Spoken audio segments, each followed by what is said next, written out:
This time, the public did not give an absolute majority to any one party. Today is an auspicious day. I am extremely proud of the people of India. The NDA is certain to form a third consecutive government. I'm extremely proud of the people who have resisted this onslaught on the Constitution. I'm Phil Gale. Welcome to The Day. We start in India, where Narendra Modi has declared victory in national elections. It secures him a third term as Prime Minister, extending what's already been a decade in power. But it's also reduced the majority of his ruling coalition, led by his Hindu nationalist BJP, with an unexpectedly strong challenge from the opposition. So where does it leave the populist leader and his polarising agenda? More on that in a moment. First, this report. Narendra Modi waves to a crowd of supporters lining the streets at his victory parade. India's Prime Minister has won his seat for a third consecutive term in the city of Varanasi, in the northern Indian state of Uttar Pradesh.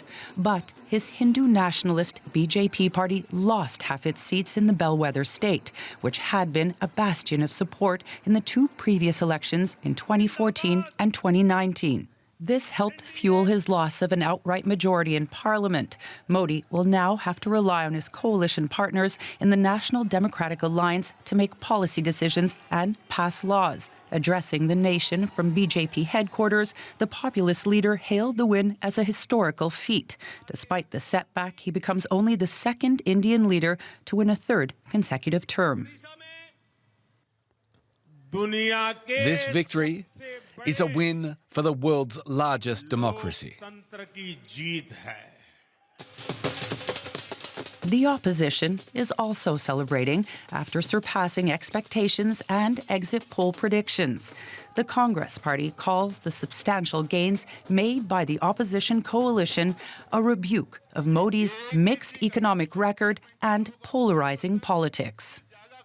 The country has unanimously and clearly stated, we do not want Mr. Narendra Modi and Mr. Amit Shah to be involved in the running of this country. We do not like the way they have run this country. We do not appreciate the way they have attacked the Constitution. We do not appreciate the way they have run this country for the last 10 years. So that is a huge message to Mr. Narendra Modi. Over the course of the last 6 weeks, more than 640 million people cast their ballots for the new government, making India's general election the largest in the world.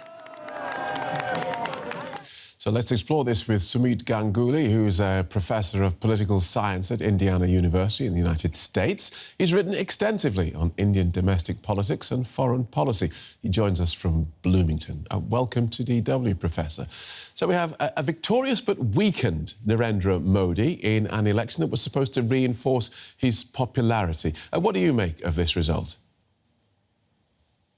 Well, I agree with you that he and his party have been significantly weakened because the exit polls and Modi himself had suggested that his party and the coalition that he represents, the National Democratic Alliance, would win over 400 seats in a 543-seat parliament. Well, that prediction certainly has been proven to be palpably false. It'll be fortunate if the NDA, the National Democratic Alliance, the one that he leads, would even manage to get 300 seats at this stage.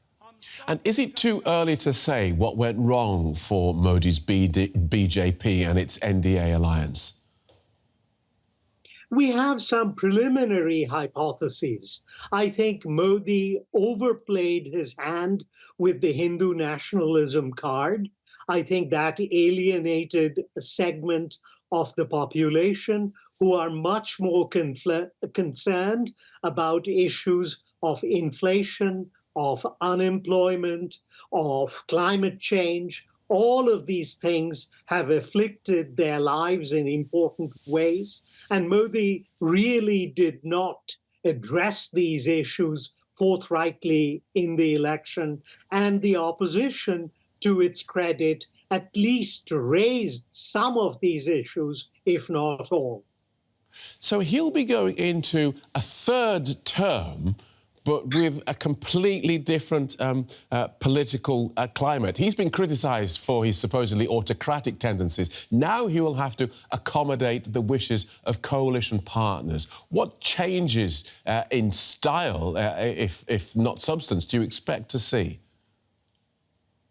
He's an extraordinarily deft and adroit politician, and so he will tack to the prevailing winds. My suspicion is he will not wholly abandon his Hindu nationalist agenda, but he will certainly downplay it. And like in his first term in office between 2014 and 2019, he will emphasize issues of social welfare, of access to goods and services on the part of the poor and the marginalized in India. And for the moment, at least, he will seek to set aside the virulent Hindu agenda, Hindu nationalist agenda that he had come to be identified with over the last 5 years, his second term in office. OK, so if you're right, to an electorate that's paying attention, this will look like he's paying attention to the concerns that they voiced that cost him his majority. That's exactly right. But bear in mind that this will be a tactical concession. There is that old English expression about a leopard not changing its spots. This is a man who, from the age of 8, has been steeped in this Hindu nationalist agenda. And it is hard to visualize how he could abruptly sort of dispense with it altogether, given that this has been part and parcel of his very existence. And so, as well as a lack of focus on the bread and butter issues, let's just talk about the Hindu nationalist agenda, because he's also been accused of stoking religious divisions by consecrating Hindu temples and leading ceremonies and effectively blurring the line between the state and religion. Has that tactic backfired?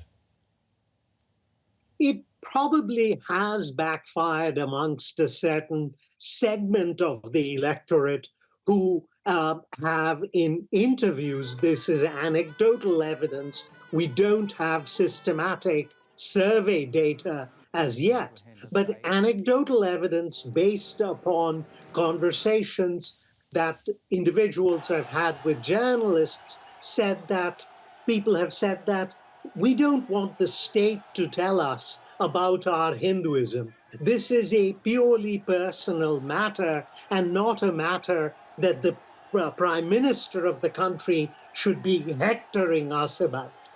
OK, so a changed domestic focus. Do you anticipate any changes in terms of India's international or foreign policy?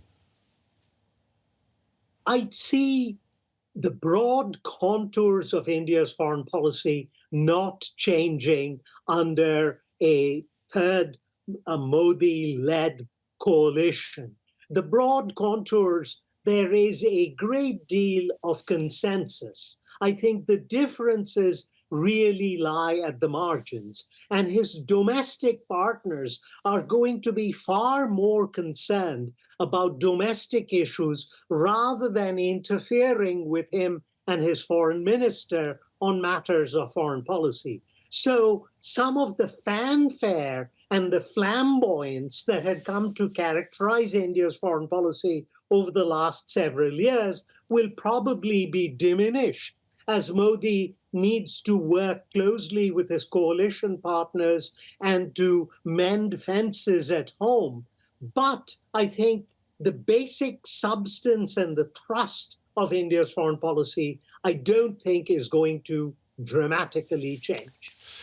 One of the big issues as far as the West is concerned, Mr. Modi has been able to very, very deftly walk this line between on the issue of Ukraine between the United States and Russia. Will his weakened position at home allow the West to perhaps apply more pressure to him? I think there will be a certain degree of pressure, but I think there are distinct limits to that. The West, and particularly the United States, needs India as a bulwark against Chinese expansionist behavior in Asia. That remains a constant. Unless there is some miraculous rapprochement with China, which I don't foresee anytime in the near future, India will still remain this pivotal state that the West, and particularly the United States, will need to support. And consequently, I don't think there will be any substantial new pressure that will be exerted on Modi's government. Thank you so much for guiding us through that so clearly, Professor. Professor Sumit Ganguly from Indiana University. Thank you. Well, in a changing global order, the United States has increasingly prioritised its relationship with India and will be monitoring these results closely. The world's two biggest democracies do see eye to eye on many issues, including the need to keep China's power in check. But India appears keen to preserve some dividing lines. It's a strategic partnership that only keeps on growing. Its special status was on display nearly a year ago during Indian Prime Minister Narendra Modi's trip to the US. Modi is one of just 5 world leaders welcomed by President Joe Biden on a state visit. A partnership that is among the most consequential in the world, that is stronger, closer, and more dynamic than any time in history. There is a strong bipartisan support for developing even better ties with India, something acknowledged by Modi in his address to the US Congress. A lot has changed since I came here 7 summers ago. But a lot has remained the same, like our commitment to deepen the friendship between India and the United States. Washington has also been trying to woo Delhi with an eye on countering China's growing influence in the Indo-Pacific. But India has deeply held belief in not allying with any power, something demonstrated by the equally good ties Delhi has with Moscow, despite its aggression in Ukraine.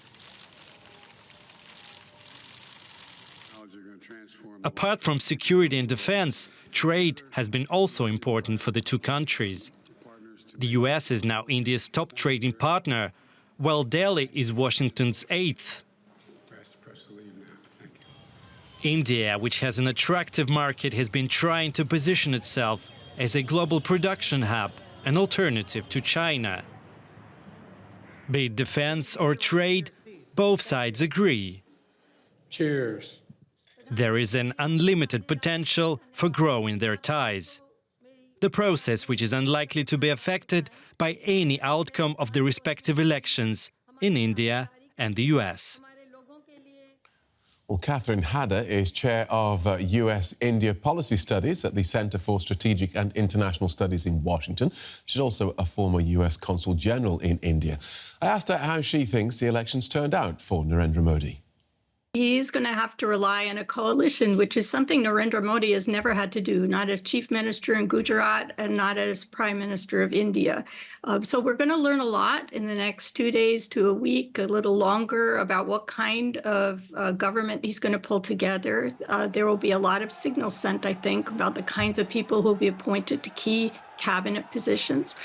So the first thing, if I were still in the U.S. government, that I would do is just say we need to wait and see, because a lot will be known from the details of what happens next. It's also a good reminder of the importance of the regional and smaller parties in India. In many respects, India is one of the world's most dynamic democracies. You heard 640 million people voting. There's something like 54 regional parties, 27 states, many with their own languages. It's a very complex place. So this will have consequences all up and down at different levels of government, I think. Okay. I appreciate what you said about us having to wait and see what signals are being sent, but let's speculate. What opportunities might the constraints of having to work within a coalition, what opportunities might that present for the United States? It's a very good question. I would say that the U.S.-India relationship, which your own commentators noted, is deepening, which is very important to both countries. I think it will be as important to India, possibly more important now, given this election. I think the voters have shown that they would like better lives. They want them now. We're going to have to wait and see, more in-depth exit studies of what really happened. But it's from what I've been reading, that's what voters are saying. And so trade and investment is going to remain key to building the Indian economy. There's still many, many sectors that are closed to foreign investment. There's still going to be an interest in developing high value manufacturing, which is a goal that the United States shares for India, given our desire to reduce economic dependency on China. And on the same time, though, outside threats still remain. The Indian government may have changed, but much of the world has not changed. The dynamics in the region remain much the same. There's China on the border. There's China's influence in the immediate neighborhood. There's pandemics out there. There's a lot that's been driving the closeness of the relationship that will continue. Like to pick up on one of the points you mentioned there, India's relationship with China. Do you see opportunities there for Beijing? Can you see Beijing's stance towards India changing, given the long-standing border disputes that these two countries have had? Well, you're bringing up a good point. I mean, China may try and take advantage of this in some way, and we'll have to monitor that and deal with it very in a coherent way with our partners to send signals that's not on. I mean, I don't think we're seeing a collapsing India. I don't think that China will see it as a huge opening for themselves. But I think their desires in the region will remain the same, and they may perceive that Modi will have a few more hurdles, but he will have a coalition. Right. So that's very clear. I wouldn't exaggerate that. Thank you for talking us through it. Katherine Hadda, former US senior diplomat in India. Thank you so much. Richard Rossow works with US-India policy at the Center for Strategic and International Studies, and he joins us now from Washington. Welcome to DW. Prime Minister Narendra Modi is set for a third term, but he's weakened. What do you make of the results? It's a shocker. I think a lot of us expected when you saw the polling that was done before the election, and even the polling that was done of voters as they're walking away from the booth. The numbers showed that there would be a striking majority once again for the Modi government. So waking up today and finding out that, in fact, voter sentiments hadn't been as strong as they were telling reporters and others in the days before and after the election was a bit of a shock. But at the same time, coalition governments over the last 30 years, they are kind of the norm. So on one hand, it shouldn't be terribly surprising that we've kind of reverted to this. And we know a lot of the players, a lot of the actors that are expected to play a role in the government. So at least we do have that, I think, level of sustainability of a lot of our engagement that's happened recently. So coalition governments might have been the norm before Modi, but having to accommodate the wishes of coalition partners will be new to him. How do you think he'll fare? It should be okay. He had done some work in the months leading up to the election, even when the world thought that he had a relatively easy path to victory, to try to rebuild connectivity with some of the regional parties that had maybe kind of fallen by the wayside. What a masterstroke that looks like now, because if he hadn't done that, it would be a much bigger scramble trying to find some of these regional parties that would join the coalition. But two of the largest members of this coalition he's pulled together have kind of been known for being in the coalition and out and back in and back out. So it's going to take a lot of work to maintain this, something that, as you rightly point out, he hasn't had to do.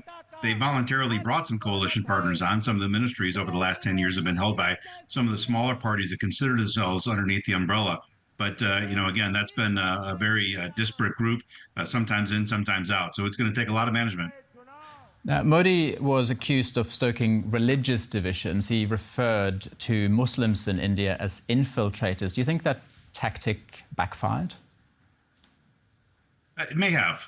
We don't have a lot of data showing what it was that kind of triggered, but when you look at some of the states where typically we see some of this language on religious intolerance, particularly, as you pointed out in the preview segment on the state Uttar Pradesh that's really brought the party to victory, the fact that they had a steep drop there, even just a few months after they inaugurated this very divisive Ram temple, is kind of an indicator that it certainly wasn't a vote winner. It may not be the thing that pushed people away. Maybe it was development, job creation and such, but it definitely was not a vote winner this time around.